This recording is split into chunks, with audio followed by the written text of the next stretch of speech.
Olá, boa noite. Nós estamos entrando ao vivo aqui para mais uma rodada, mais uma semana começando e começando com a nossa série de lives. São lives falando sobre mudanças de impacto, trazendo aqui a visão dos empreendedores residentes do Cívico, e hoje nosso papo é sobre engajamento, algo super valioso, mais do que nunca agora todo mundo está com foco no engajamento, empresas, pessoas, enfim, para fazer movimentos novos. Então estou esperando aqui o pessoal, na verdade são três fundadores da Santo Caos, mas eu vou conversar, olha ele chegando aqui hoje, esperando ele chegar aqui, o Jean que é um dos fundadores, e o Jean Soldatelli, falei direitinho, né, Jean? Ô, Jean, tudo bem? Olá, Ana, boa tarde a todo mundo que está com a gente aqui nessa live. Tudo bem? Poxa, tudo bem, que bom ter você aqui hoje para falar sobre um assunto tão importante nesse momento, né, de quarentena que a gente está vivendo. O Jean é um dos fundadores, tem o Daniel Santa Cruz e tem o Guilherme Franzolin também, são os três, é o trio Santo Caos. O Santo Caos é uma agência, a primeira agência de engajamento que surgiu aqui no Brasil e vem fazendo um trabalho fantástico de exatamente conectar, fazer com que, né, pessoas e empresas possam fazer um trabalho que faça sentido para os dois lados, né? E nesse momento, já, eu sei que todo mundo aí num home office, né, gente? A gente aqui, nesse home office insano, trabalhando muito, né? Mas de alguma forma separados, claro, conectados virtualmente, mas separados. E então eu queria começar nosso papo, né, falando exatamente como você está vendo, vocês do Santo Caos, esse momento, nesse cenário de quarentena, né? Com esse trabalho remoto, como é que as empresas estão lidando, como é que vocês enxergam este momento e o que vai vir, né, daqui para frente. Perfeito, Ana. Eu acredito que a gente, como uma consultoria especializada em melhorar a relação de trabalho, está enxergando esse momento como uma revolução. A relação de trabalho, ela talvez nunca tenha sido tão desafiada nos últimos 30, 40 anos como está sendo agora.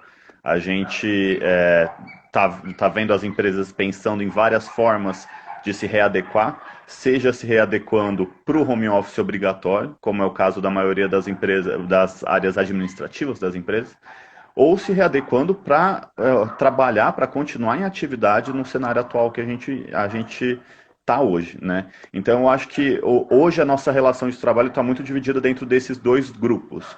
O grupo que do dia para a noite virou um trabalho remoto obrigatório e o grupo que continua trabalhando, mas com uma série de aflições, uma série de receios que realmente precisam ser trabalhados, desde entender como dar segurança para o colaborador que ainda está trabalhando hoje, até como se relacionar com a família desse colaborador, porque a família tem um grande impacto no engajamento de quem está trabalhando ainda, né? Sem dúvida, essa é uma responsabilidade da empresa, já era, mas agora fica ainda maior, né?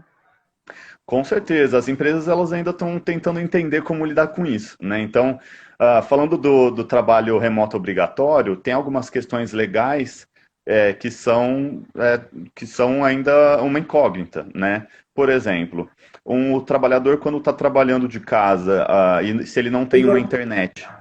Marcelo aqui da Trame, eu não vou Ah, invadir. Oi, Marcelo, que bom ter você aqui. Depois a gente conversa.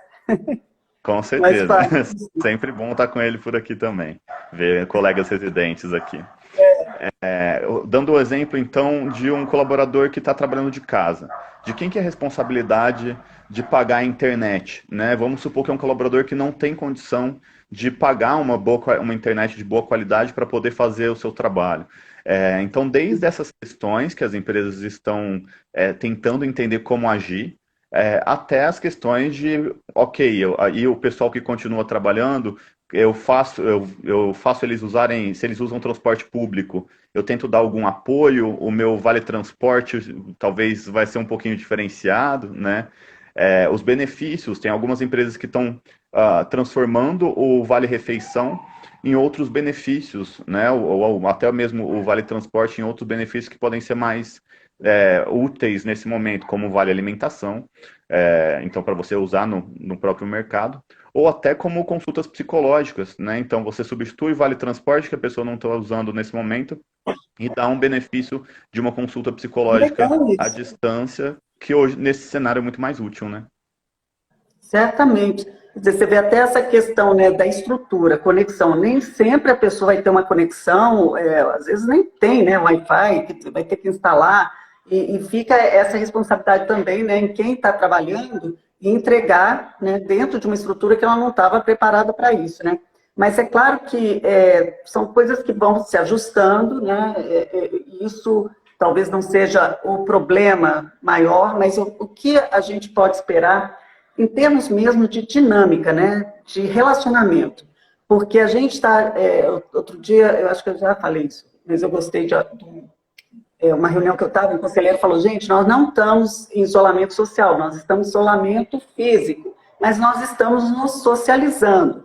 Ok, mas não é a mesma coisa, né? Você, não sei, eu estava lendo algum dos seus artigos, você falou sobre o happy hour, que até happy hour pode se fazer. Assim, porque a gente no Cívico adora o happy hour, né? É aquele momento que a gente, poxa, joga uma conversa, né, mais tranquila, mais relaxada, assim. E aí, como é que fica isso, né? Como é que a gente vive dessa forma? Eu acho que esse momento está fazendo muitas empresas repensarem nos seus ritos, né? Os ritos da sua cultura, da relação de trabalho ali. Então, até hoje, os ritos eram muito baseados no ambiente físico. Então, eu me sinto pertencente à empresa porque eu entro ali naquele ambiente, eu vejo as cores da empresa, vejo os valores da empresa na parede, todo mundo de uniforme, tem os encontros, as festas e por aí vai. Como é que a gente consegue manter e fazer com que esses ritos extrapolem o físico, né? Então, nesse artigo que você mencionou, a gente fala sobre uma dessas possibilidades que a gente está desenvolvendo com um dos nossos clientes, que é justamente criar rituais online para manter o espírito de grupo, né? E para manter principalmente a humanização, que eu acho que é a grande dificuldade. Muitas das empresas estão dando prioridade para a parte de estrutura física ou estrutura tecnológica, para a parte de processos, mas lembrar de conectar as pessoas é muito importante.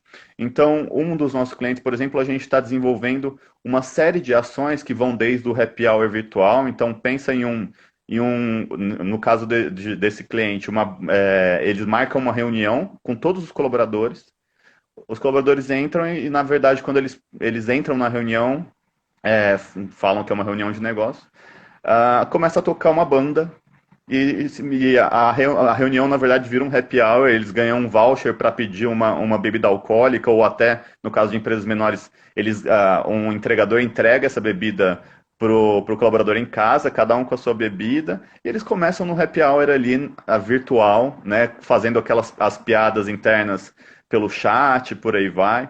Outra possibilidade são jogos alternativos, então, a Santo Caos, por exemplo, a gente semanalmente está fazendo um stop, que é aquele jogo que a gente brincava na escola, né? Não sei se todo mundo conhece por stop, mas alguns conhecem como Adoleta, se eu não me engano, que é uma letra e todo mundo tem que escrever nome, parte do corpo humano, filme, desenho, novela e por aí vai. Então são ritos que a gente começa a desenvolver à distância para criar um maior espírito de grupo, né? E para aumentar o team building, melhorar a relação entre a equipe e uma relação mais humanizada. E todos esses ritos, eles podem ser personalizados para a empresa, né? Então, a gente pode, por exemplo, para um desses clientes também, a gente está fazendo um projeto que é Quem é que? Então, todo dia a gente solta a silhueta de uma pessoa e algumas dicas. Então, vou dar um exemplo aqui. É jornalista, carioca, gosta muito de impacto social. Então, a gente, nesse sentido, já teria que descobrir que seria a Ana, né? E aí a gente faz uma pontuação para quem descobrir.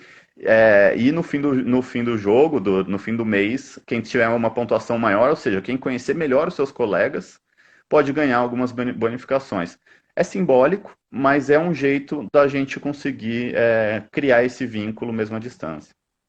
Muito legal. Só uma observação. Sou mineira, moradora, né? Agora estou aqui em São Paulo, mas vivi grande parte da minha vida no Rio. Amo o Rio de Janeiro, mas sou mineira, tá, gente? Belo É Horizonte, verdade, né? eu esqueci, Ana. Foi o sotaque que denunciou.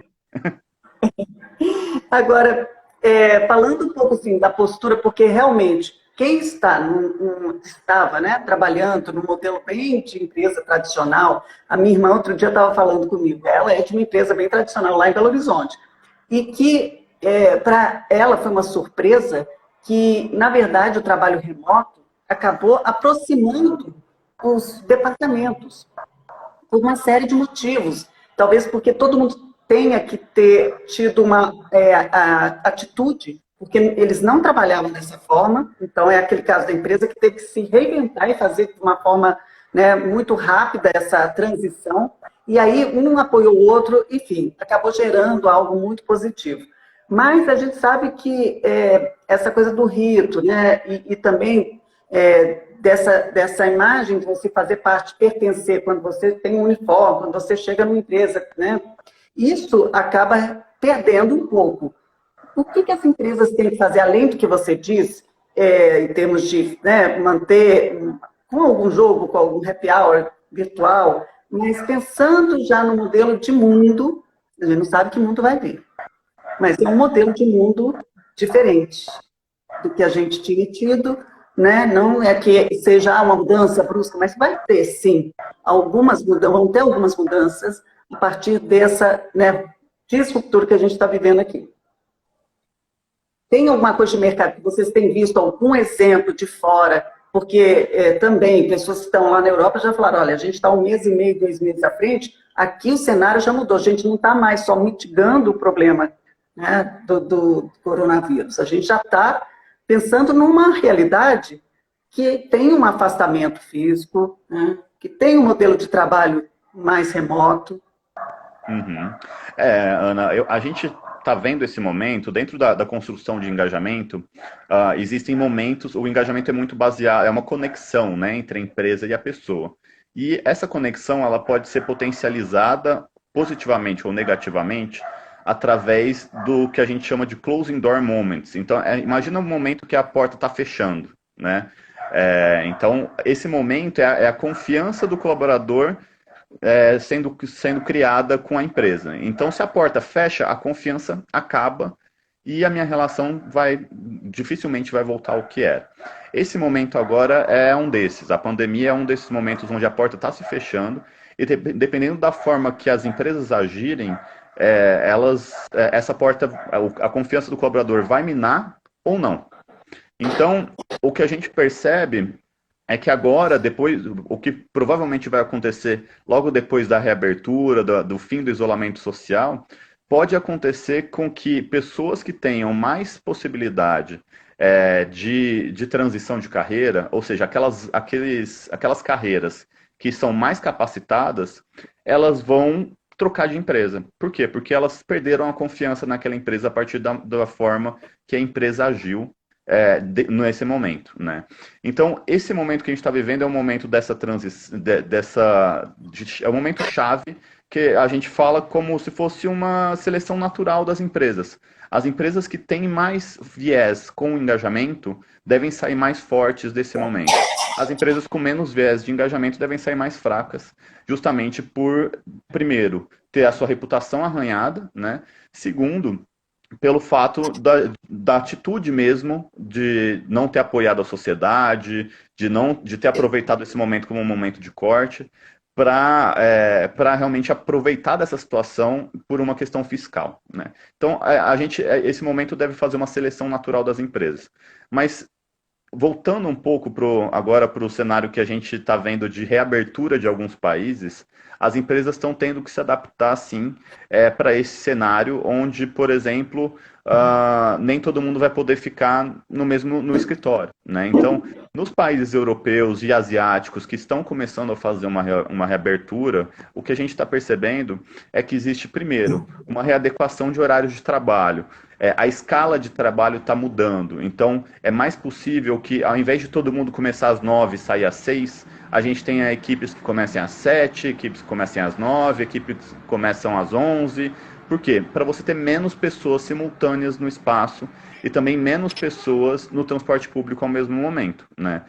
A gente vê algumas cidades, se eu não me engano foi no Rio de Janeiro, onde o serviço público mudou o horário de entrada, o serviço público entra às 7 horas da manhã e o privado entra às 9 horas da manhã, justamente para a gente não ter os horários de pico no transporte público. Então, no momento de transição, pode ser que a primeira coisa que a gente está vendo é justamente escalonar os horários, né? E não só os horários, mas também os ritos. Então, horário de almoço, aquele refeitório com todo mundo junto, provavelmente não vai acontecer, né? Festas e convenções da empresa, convenção de vendas, que é algo muito comum que a gente ouve falar, também vai ser mais difícil de acontecer inicialmente, né? Além disso, a gente tem também uma mudança desse momento de transição no próprio espaço físico. Então tem o caso da Cushman, que é uma empresa de gestão de espaços, né? Gestão de prédios e por aí vai, multinacional, que na Holanda eles já estão reabrindo e eles redesenharam o escritório para esse momento de abertura. Então, as mesas têm 1,5 m de distância entre uma a outra, né? Existe uma proteção e um local específico para você falar com a pessoa da mesa. Então, tem um local marcado no chão que, se você quiser falar com a pessoa que está sentada ali, você fica naquele local. Por quê? Porque existe uma proteção de plástico entre a pessoa que está falando e a que está ouvindo, e porque existe uma distância limitada, né? Além disso, nesse escritório, que foi todo rearranjado para esse momento, eles criaram espaços obrigatórios de transição. Então, pensa numa escada. Não tem um lado certo de você subir a escada, do lado direito ou esquerdo, geralmente não se tem, né? Aqui no Brasil, então, não tem mesmo, né? Aqui a gente sobe pelos dois lados, desce pelos dois lados, pelo meio, de frente, de costas, do jeito que for, né? Você consegue imaginar esse tipo de, enfim,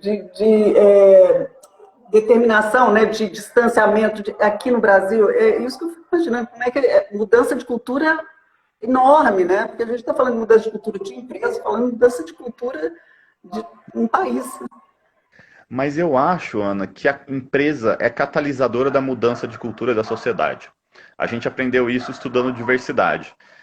Muitas das empresas falavam, nossa, a sociedade é machista, logo a minha empresa é machista. E aí, quando a gente percebe, trabalhando com esse tema de diversidade, por exemplo, que quando a empresa assume o seu papel social de educar e catalisar a diminuição do machismo dentro da empresa, isso vai se refletir para a sociedade. Então, eu acredito sim que é possível que, se as empresas impuserem culturas, né, não impuserem, mas fomentarem novas culturas, isso catalisa um novo hábito na sociedade. E o brasileiro, a nossa cultura não é uma cultura de transgressora, por transgredir, né? É uma cultura que gosta de desafiar e pensar em diferente, né? O jeitinho brasileiro, basicamente, é a gente pensar nas coisas diferentes. Então, talvez, nesse momento, o pensar nas coisas diferentes seja até positivo, né? A gente sempre subir a escada de um jeito, vamos fazer uma gambiarra ali para subir de um outro jeito, para a gente conseguir fazer acontecer. Então, a gente fala que sempre que o engajamento das pessoas começa da participação delas no prévio. Você não engaja ninguém obrigando ela a algo, né? Então, com a conscientização, as pessoas entendendo, elas participando do processo da criação, talvez isso seja mais fácil também de acontecer. Adorei isso, que é verdade. Além da nossa criatividade, a gente, né, essa questão do jeitinho, na verdade, uma forma de criar solução, né? Então, vamos pensando para o lado positivo. A gente colocou isso bem direcionado, né? É muito bom, né? A gente tem grandes oportunidades aí. E o que está acontecendo já é parte também de uma mudança que agora vai ser acelerada, né? Em termos de expectativa, né, com relação a relacionamento de empregado com empresa, né, de cidadão com o Estado, com o seu entorno, você falou, né, do seu prédio, assim, o que você pode fazer, como você pode se engajar, né? E as empresas, que também, muito bom ponto aí que você colocou já, realmente, né, existe uma cultura que ela pode sim, né, ter um impacto e fazer uma diferença frente a uma sociedade.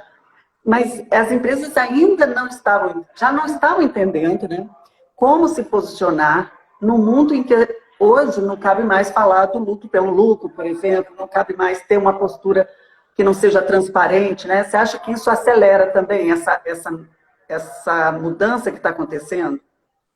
Com certeza, Ana. Eu acho que sim, porque a gente está vendo isso acontecer, a gente está vendo várias dicas de que isso vai acontecer, de que a cobrança por um papel social, um papel de impacto social da empresa deve aumentar, né? Então, trazendo alguns exemplos. As pessoas na internet, elas estão agrupando, elas estão separando já o joio do trigo. Empresas que estão, nesse momento, ajudando a sociedade, e empresas que estão com um foco maior simplesmente apenas no seu lucro, né? Não quero trazer uma visão ingênua de que a empresa não vai pensar no seu lucro. Todo mundo sabe que as empresas, elas têm o viés de lucro, né? Elas existem para isso. Mas o lucro por si só, ele está sendo questionado. Então, por que não ter lucro e impacto social ao mesmo tempo? Eu acho que é uma discussão que o cívico mesmo traz desde a sua essência, né? Que a gente está cada vez mais vendo agora acontecer. Então, trazendo alguns exemplos. As empresas que criaram o movimento Não Demita. A gente sabe que é um movimento super interessante, né? Que a gente sabe que nem todas as empresas vão ter condição de aderir a esse movimento, mas é um movimento de tentar ampliar o seu impacto social. Então, ao invés de você demitir, vamos supor que é uma empresa de 100 pessoas, você demite 50 para manter o salário integral das 50, por que não você manter as 100 pessoas diminuindo um pouco do salário de todo mundo, né? Então, é uma visão de coletividade maior em prol de uma ampliação do impacto e não necessariamente só do lucro, né? Outro exemplo, as empresas que estão mudando a sua linha de produção, como é o caso da Natura, como é o caso da Ambev, como é o caso do Grupo Águia Branca, que é um dos nossos clientes que está usando as impressoras 3D para criar máscaras de proteção para os médicos, né? É um grupo de transportes que faz de ônibus que está criando máscara para médico, né? Então, as empresas elas estão mudando o seu core business, usando a sua linha de produção e a sua mão de obra para produção para a sociedade sem lucro, né? Sem ganhar, sem vender aqueles produtos. Então, a sociedade ela tá vendo isso e está entendendo, poxa, então dá para a empresa sobreviver, ter lucro e, ao mesmo tempo, ter um impacto positivo na sociedade. E eu acho que uma vez esse test drive de impacto social que a gente está vivendo agora é justamente o que a gente acha que vai gerar essa seleção natural das empresas. As empresas que estão direcionadas a gerar um impacto social, elas devem sair na frente nesse cenário que a gente, não só no cenário atual, mas no cenário que a gente vai ver daqui para frente. Entrou aqui uma observação, vou ler aqui. O Adam Grant, em seu livro Dar e Receber, fala sobre esses perfis de empresários, os doadores. Porque começa a fazer sentido. É o Caio Dagger. Valeu, Caio, gostei. É isso, assim, o que faz sentido, né, cada vez mais? Agora a empresa, falando sobre economia, claro que todo mundo está sofrendo aí o impacto e que tem que ver números, tem que avaliar, mas a atitude vai prevalecer, né, depois, porque se você só olhar para agora, nesse momento, como é que você vai resolver isso? Negligenciando todo esse relacionamento, né, toda a vida, né, com relação às pessoas que fazem parte da empresa, né, aí isso acho que vai ser um baque maior, né? Se não for agora, não vai sustentar depois, né? Pode ser até que agora, demitindo, ela se sustente, mas, e falando como marca, né, gente? É claro que a sobrevivência pesa, né, naquele momento você precisa de um trabalho, mas é que isso é algo que vai, é tipo uma bola de neve mesmo. Não, pode não ser a causa e efeito, o efeito pode não vir agora, mas você pode estar falando sobre essa perspectiva, né, de empresas. E aqui no Brasil, né, que a gente é um país, que eu sempre falo, é muito louco quando você pensa um país entre as 10 maiores economias do mundo e o mais desigual. Se a gente já está num cenário, né, que antecede a crise do coronavírus, né? Um cenário mesmo de questões muito, muito duras, né? Duras, falando socialmente falando, né? Então, quer dizer, mais do que nunca, a empresa se torna um ator fundamental nesse momento, né, de olhar para o nosso, né, para a população, né, para aquele lado mais vulnerável. Então, vocês têm trabalhado talvez até mais, né, porque as empresas estão preocupadas com isso, né? Eu acho que existem dois perfis de gestores e de empresas que estão. Que a gente está vendo dois perfis diferentes nesse cenário.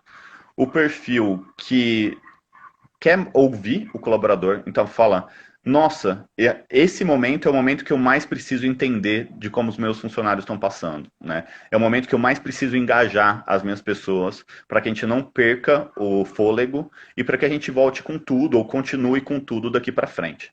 Então, esse primeiro perfil tem muito das empresas que estão trabalhando ainda dentro desse cenário, né? Então, empresas, redes de varejo, que são os nossos clientes, empresas de saúde, empresas de logística, que são empresas que o volume de trabalho, a demanda de trabalho até aumentou, né?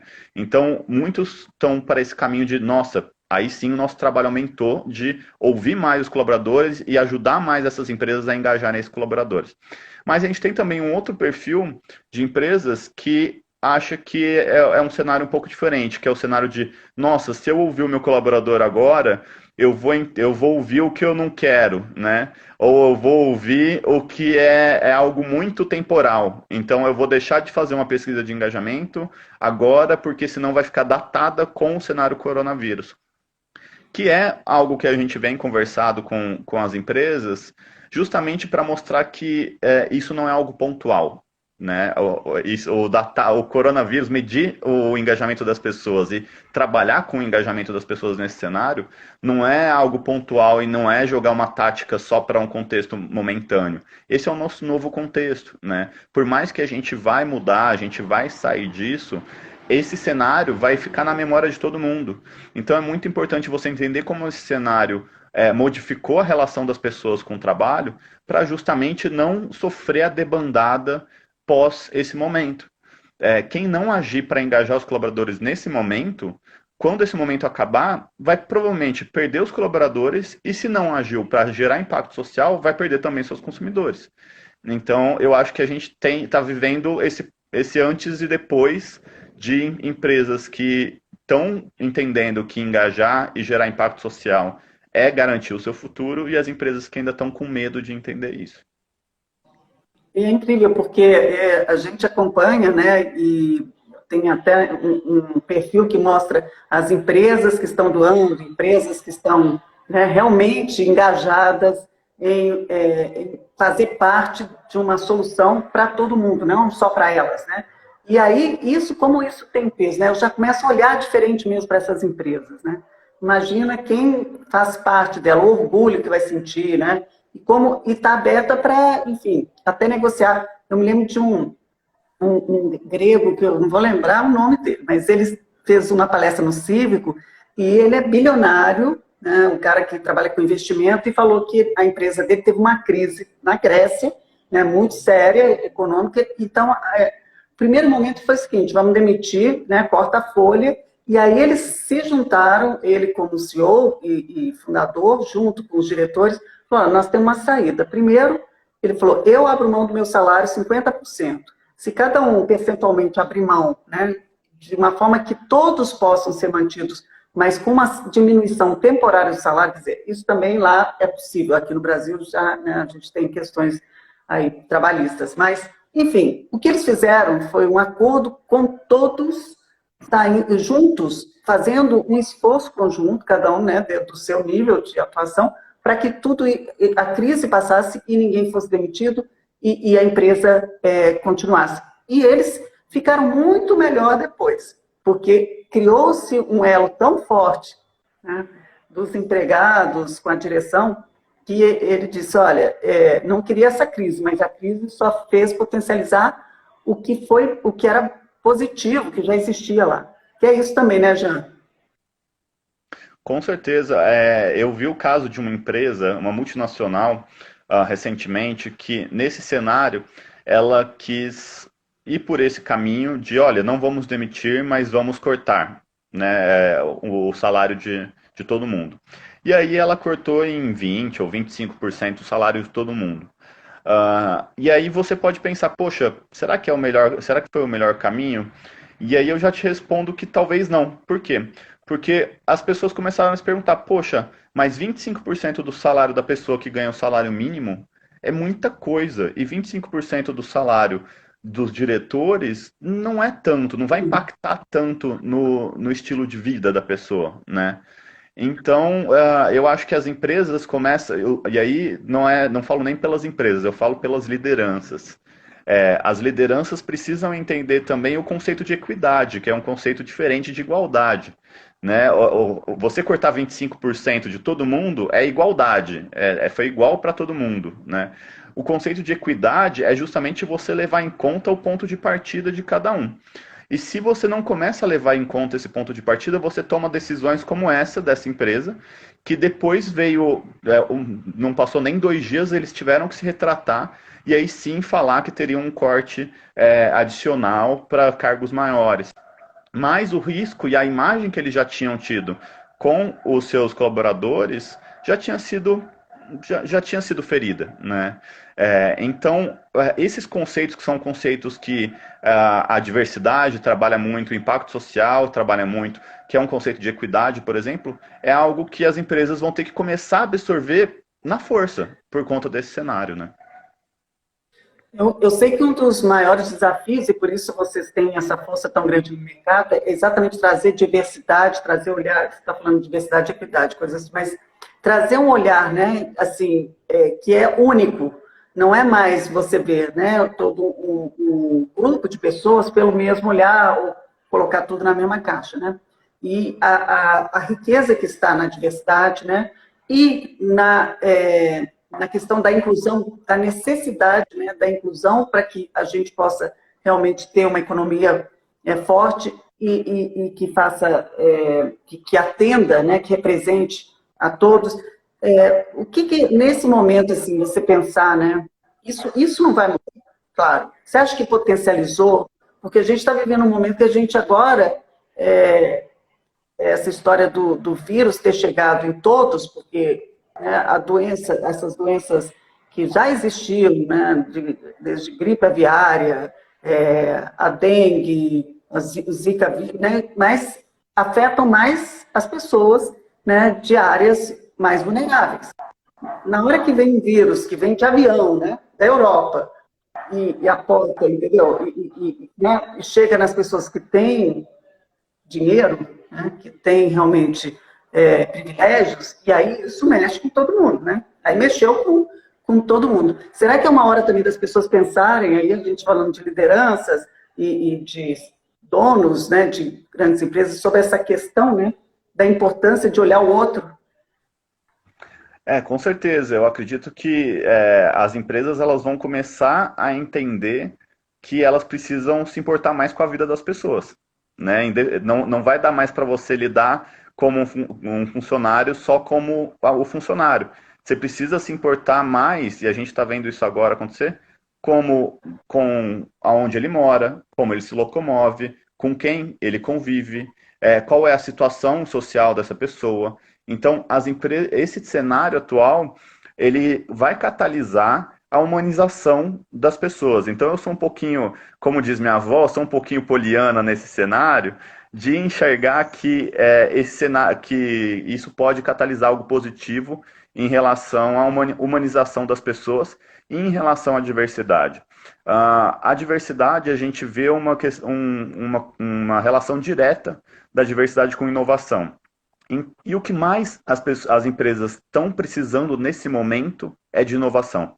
Né? Você pensa em empresas, principalmente que são reféns desse cenário, então, empresas de transporte, empresas de turismo, enfim, de entretenimento.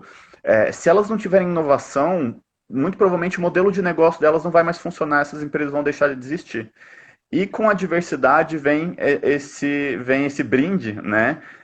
De pontos de vista diferentes, de entender realmente um problema por outros prismas. Então, acredito que a humanização e a inovação vão ser consequências da diversidade nesse cenário futuro. Mas, infelizmente, aí tirando um pouquinho do meu óculos poliana, eu acho que no primeiro momento as empresas elas não vão enxergar isso, elas vão enxergar o custo e vão enxergar o risco de ter funcionários de uma classe social menor que provavelmente não vão ter um computador para trabalhar de casa, não vão ter uma estrutura, uma sala para conseguir trabalhar com tranquilidade, uma internet com boa conexão.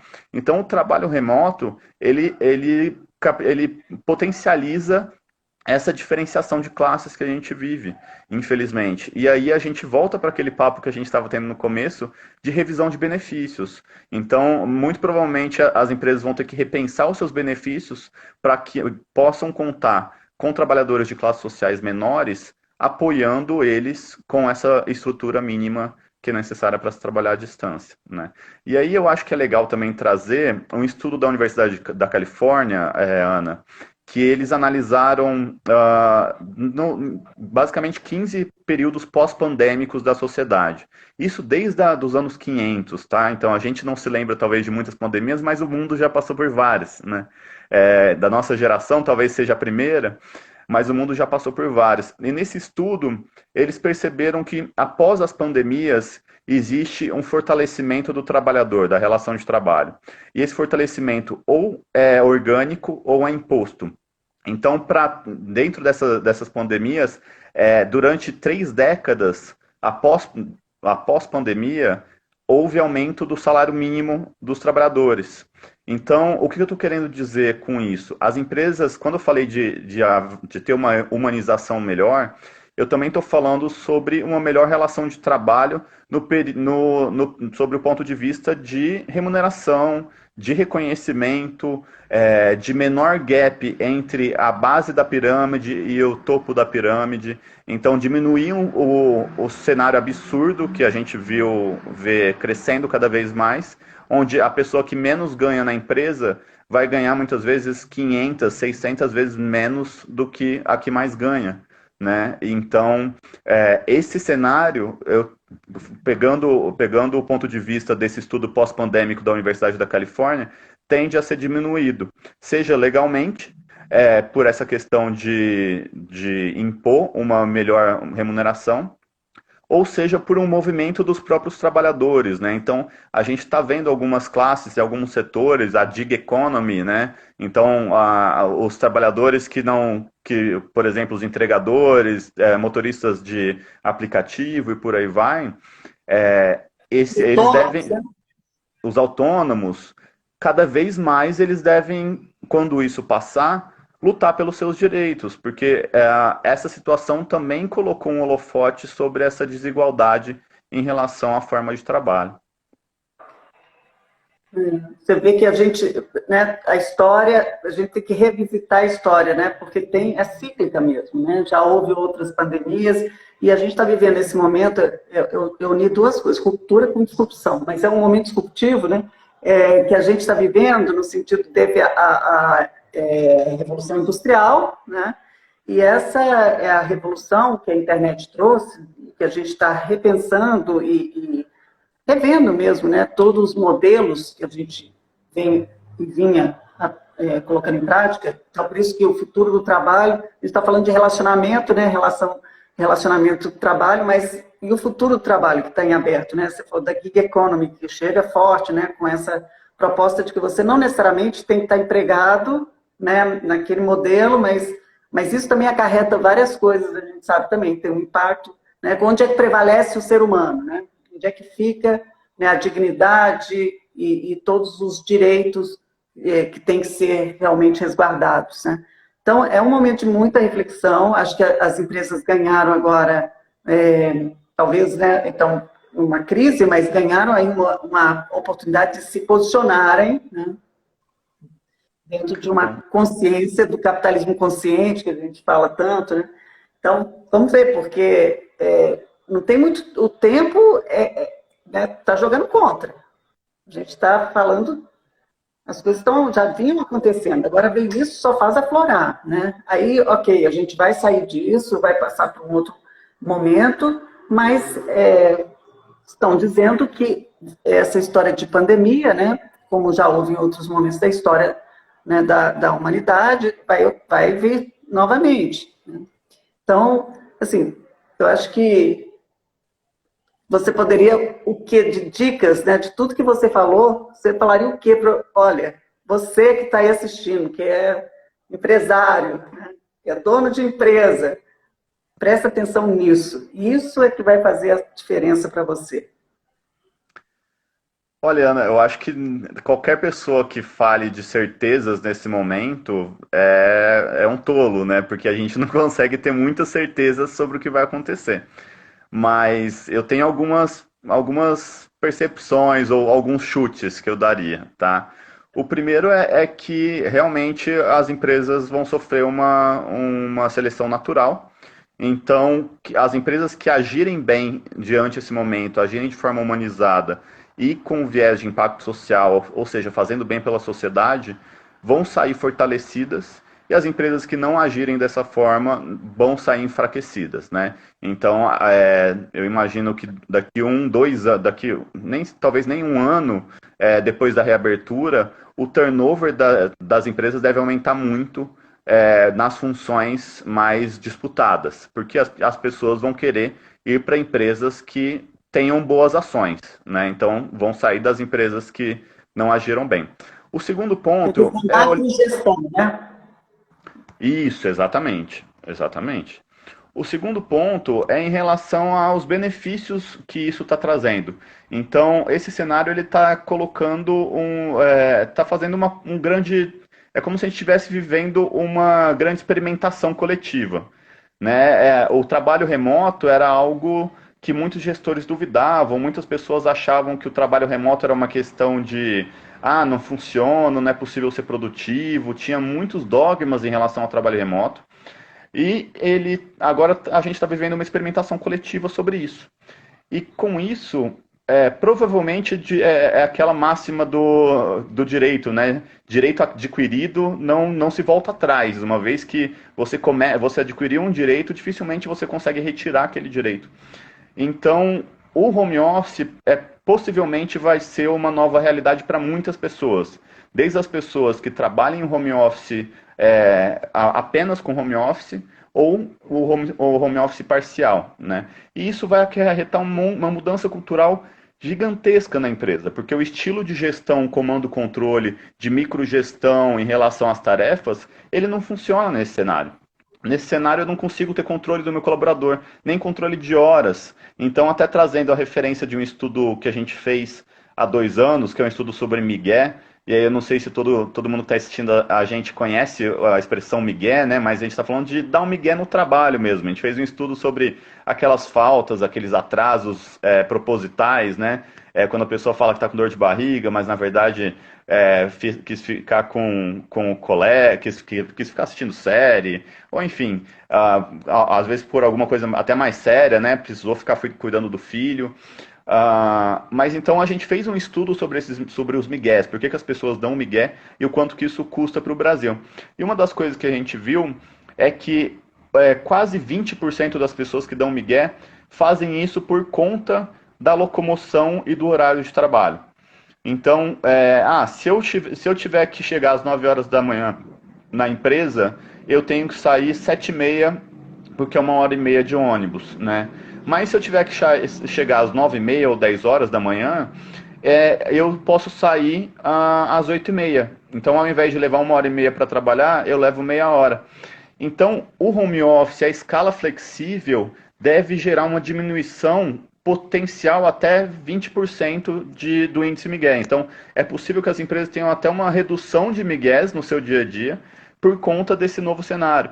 Então, a mudança cultural, eu acho que ela vem por dois caminhos. Um caminho de rever ritos, rever políticas, rever burocracias da empresa, como a gente está falando, rever benefícios, né? Então, vale transporte sai, um apoio psicológico entra, por exemplo. E o segundo caminho é a questão da gestão mesmo. O gestor rever como gerir as pessoas, né? Uma comunicação mais rápida, mais fluente, as pessoas se falarem de forma mais constante, e o microgerenciamento não faz mais sentido. Então, a definição de metas e o estilo de gestão por propósito, ou seja, eu sei aonde a empresa quer chegar, eu sei o meu papel no todo, logo eu sei o que eu devo fazer, vai ser o estilo de gestão do futuro. Muito bom, Jean. É isso aí. Agora a gente tem que cada um fazer a sua parte, né, no sentido de como você pode ajudar a esse momento ser positivo. Porque, pensa bem, você acha que uma pessoa que leva 2 horas para ir para o trabalho não está feliz agora numa quarentena que ela não precisa fazer, né? Feliz nesse aspecto, porque, gente, é muito difícil você conseguir ainda produzir, né? Você chegar a ter energia para realmente trazer o seu melhor.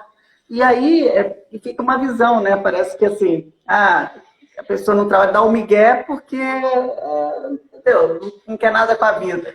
Não, né? A vida que não está querendo nada com ela, pelo jeito. Então ela precisa, de alguma forma, ela acaba se furtando de fazer, né, o melhor, porque ela quer se proteger. Então, assim, eu acho que tudo aí, hoje, né, nesse momento que a gente está vivendo, está aí para a gente repensar. E tudo que você trouxe e falou, assim, faz muito sentido, né? Esse é o momento mesmo de que vão ficar aquelas empresas, ou pelo menos, se não imediatamente, né, a médio prazo, elas não vão permanecer se elas não se posicionarem dentro dessa visão, né? Da visão de que a saúde financeira passa pela saúde dos seus colaboradores, né? Saúde mental, inclusive, muito legal esse benefício, né? Acho que todo mundo ia aproveitar bem, né? Agora, sobretudo nessa reclusão. Bom, o que mais? Você está bem aí? Está em casa? Tô bem, tô em casa, tô tentando ser produtivo, às vezes a gente vive uma onda, né? O engajamento é uma onda, ele sobe e desce, então tem momentos que eu tô mais engajado, conseguindo produzir melhor, acreditando mais no que a gente está fazendo, tem momentos que tá um pouquinho mais difícil, mas felizmente o mercado tá entendendo um pouco mais da importância do engajamento, e a gente tá conseguindo ter bastante dores de cabeça no sentido positivo, de rever toda a estrutura, rever os processos. A gente acabou de lançar, por exemplo, uma nova solução que é o Como Vai. Então é uma solução muito simples, onde o colaborador ele recebe todo dia, de manhã e no final do dia, uma pergunta, que de manhã ele recebe como você acha que vai ser seu dia, e no fim do dia ele recebe a pergunta que é como foi o seu dia. E ele responde isso com um emoticon. Então tem 20 emoticons possíveis, que a gente fez um estudo para entender quais sentimentos são atrelados a cada emoticon. E aí a pessoa coloca o emoticon respectivo à expectativa dele e à realidade. Com isso, se gera um calendário emocional da empresa. Então o gestor recebe no final da semana como é que foi o calendário emocional da equipe dele. E ele consegue ter uma visão rápida e simples de como é que está o estado de espírito das pessoas. E se tem alguém com óbvio que não é identificado, mas se a pessoa abrir e ela tem muitos emoticons negativos, então a gente está fazendo um estudo para associar essa frequência de sentimentos a burnout, a outras questões de saúde mental, para conseguir gerar um alerta para a empresa, seja para o RH ou para o gestor, de olha, tem tantos colaboradores da sua empresa que potencialmente podem chegar a ter um burnout ou estão num estado de espírito muito negativo. Então, a gente está revendo a forma de trabalhar para justamente ter ferramentas mais flexíveis, mais adequadas a esse momento e apoiar ainda mais nossos clientes, né? Legal, muito bom isso. Hoje eu acho que eu vou fazer isso aqui em casa. Botar de manhã para ver o termômetro aqui. Acho que está sem o seu som aqui, Ana. Não sei se caiu para... No meu som, continuo falando aqui normal. Você não está ouvindo? Estão me ouvindo, gente? Olha o Daniel Santa Cruz. Daniel, está me ouvindo? Agora voltou. Tá bom. Eu estou dizendo que eu acho que eu vou implementar essa ideia aqui em casa, para sentir também aqui, fazer o calendário emocional aqui da quarentena. Como é que está o dia a dia aqui? A gente vai liberar essa ferramenta para todo mundo usar gratuitamente nesse período, Ana, e aí vocês, obviamente, estão convidados também. Tá ótimo, que bom, obrigada. Já foi muito bom, adorei nosso papo. Assim, sempre é muito bom falar com vocês, né? E ter esses insights, porque é isso, a gente tem que olhar para como a gente se engaja na vida, no mundo, né? Seja em que ambiente for, né? Que isso é que faz a diferença mesmo. Então, parabéns pelo trabalho que vocês fazem e cada vez mais, né, tem impactado aí tanta gente, tantas empresas, tantas pessoas, né, todo o ecossistema. Então, palmas aí, olha, a Érica bateu palmas aqui, a Adriana está mandando aí, Jean, querido, sempre generoso com o seu conhecimento. Obrigado, É Adriano. verdade, Obrigado. tá vendo? Então É é um isso, gente, prazer. obrigada por quem participou aí, né, obrigada, Jean, e estamos juntos aí, sempre trocando, né, mesmo na quarentena a gente tem se falado. Mas muito bom ter você aqui na nossa live. Obrigada por todas as informações e toda a sua visão, né? A visão do Santo Caos para esse momento. Obrigado, Ana. Eu que agradeço, a Santo Carlos que agradece a parceria de sempre do Cívico. A gente acredita muito nesse ecossistema de impacto social e fica muito feliz em trocar e aprender com vocês também. Eu queria agradecer a todo mundo que participou de alguma forma da nossa interação aqui hoje. Se alguém tiver alguma dúvida ou quiser conhecer mais sobre alguma das possibilidades ou simplesmente trocar ideia de como pode ser o futuro, deixa o canal da Santo Caos e o meu pessoal também para a gente conversar. E a gente fica à disposição. Valeu, obrigada, querido. Um beijo. E vai ficar agora no Stories, então as pessoas que não viram podem lá acessar para ver. Isso aí, Tá até bom? logo. Tchau, pessoal. Tchau. Tchau, pessoal.